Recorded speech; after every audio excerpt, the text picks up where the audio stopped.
What's good, y'all? So, undefeated Vergil Ortiz, the 22-year-old puncher, says that it will be the easiest fight to make against Terence Bud Crawford. Let's talk about it. Oh, Dad. Oh, Dad. Joshua did not want this fight. And he didn't want it for a reason, because Deontay Wilder is the most fiercest puncher in boxing history.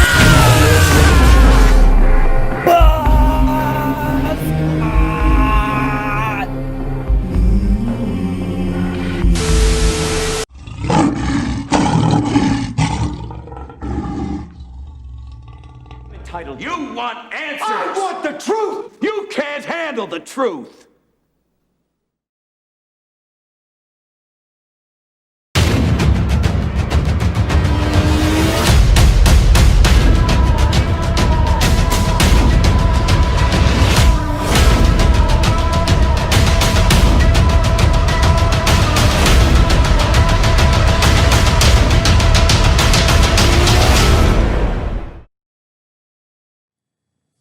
So, in an interview that Oscar De La Bitch did, he said that he's willing to put Vergil Ortiz up against Terence Bud Crawford.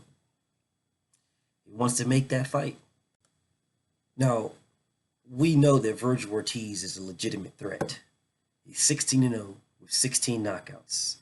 He's a boxer puncher. He's young. He's like 22 years old. And he's saying that he's ready for all the big names. Who are we to step in the way of what he believes he's ready for? I say go get it. And if Oscar's willing to put him in there with a Terence Bud Crawford, go get it. Now we know who the champions are. We know who the kings are. Errol Spence, Bud Crawford, Manny Pacquiao, and to a lesser degree, your Dennis Ugas. Now all of those are really good fights for Vergil Ortiz. They're all good fights. But what he's saying is, out of all of those names, he believes, in his opinion, Bud Crawford is the easiest fight for him to make. So what Ortiz said himself is, he said, with Crawford, it's the easiest fight to make. I think it will be a very good fight. With your Dennis Ugas, it will be a good fight. And with Spence, he could already be at 154 pounds by the time I'm in line for a mandatory shot. That is what Vergil Ortiz said. Now here's the dilemma for this. Here's the dilemma. Terence Bud Crawford hasn't really fought anybody. I mean, we know about the Jeff Horn fight. We know the Benavidez. We know the Amir Khan. We know the Green Beans, and we know the Kell Brook. What you see a lot of is a lot of excuses when it comes to Bud Crawford fighting anybody not named Errol Spence. He fought Jeff Horn, and oh, well, they told him to get a belt. You get a belt. Yes. Keith Thurman told him to get a belt. Errol Spence told him to get a belt. Yes, they did. But what point would it be to fight him without a belt? What point? He doesn't sell. I mean, he's not a money maker. I mean, it's not like people are busting in the doors to see him do anything.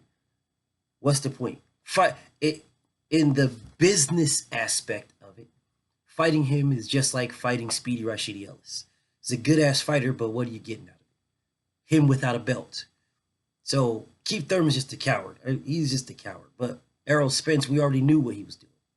We knew exactly what he was doing. So, I mean, and your Dennis Ugas is calling for that smoke too. So I don't see the problem with any of those fights. But getting a belt with Jeff Horn, we got it. I do know why he went that route. He didn't have to go that route, but he went that route. So I understand why he got a belt with Jeff Horn, why he fought Jeff Horn. He got a belt with Jeff Horn. He got the WBO belt. I understand that. Defending it against Benavidez, fine. That's the first. You got your belt. It's the first title defense of your belt, Benavidez. I get it. You want to make an easy defense, an easy title defense. All right, cool.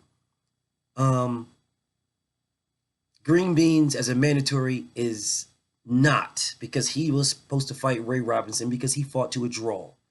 All right, he fought to a draw. That'd be just like Errol Spence fighting Sergey Lipinets next, even though Sergey Lipinets just fought to a draw. You know, and the winner of that fight is supposed to be the mandatory. So I wouldn't agree with that fight, and I don't agree with Green Beans. But they still fought. He still fought Green Beans. The Amir Khan fight was an absolute money grab. No one expected Amir Chin Khan to come close to beating no damn Bud Crawford. No one. No one. And the Kell Brook fight was legitimately the best fight for him at welterweight. That was the best welterweight. Actually, it was the best fight of his career. That was the best.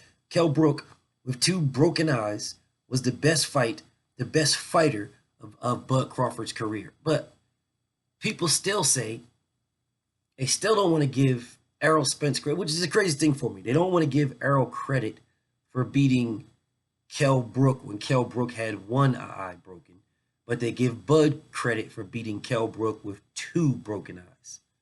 That logic still isn't. I still haven't figured out that logic yet. I still haven't figured that out. You got people all in the comments saying, "Oh, well, you want to give Errol credit? Is that when Bum Lofkin almost killed him? Okay, almost made him blind, almost retired him.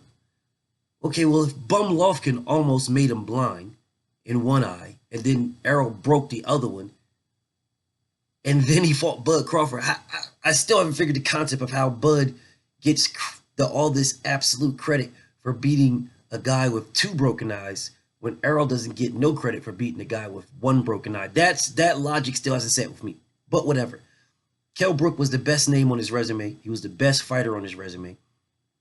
And because Bud beat Kell Brook better than Errol beat Kell Brook 3 years ago, closer to Brook's prime, when Brook was the #1 rated fighter in the world, it baffles me.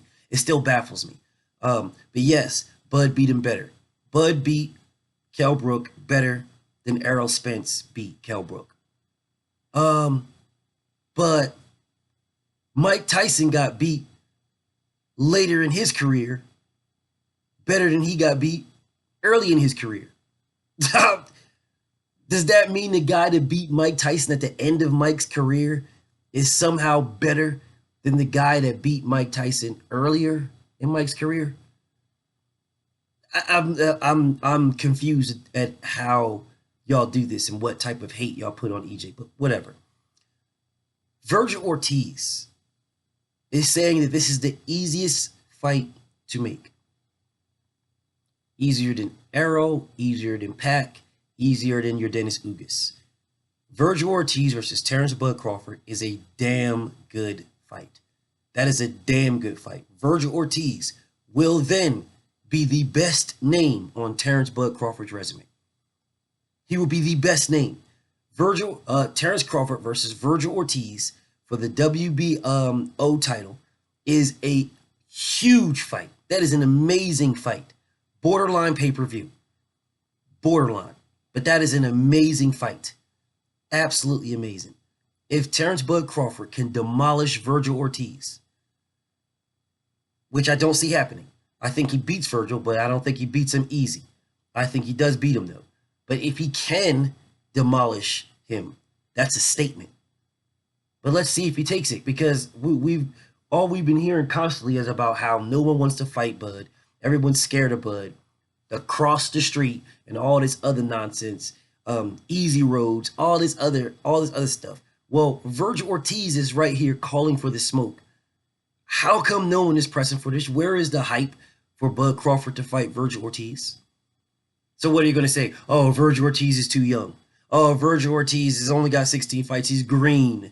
Vergil Ortiz isn't ready. Are these the excuses that we're going to start hearing for people to not press for Terence Bud Crawford to fight Vergil Ortiz? Vergil Ortiz is calling him out. Vergil Ortiz is saying that is the easiest fight to make.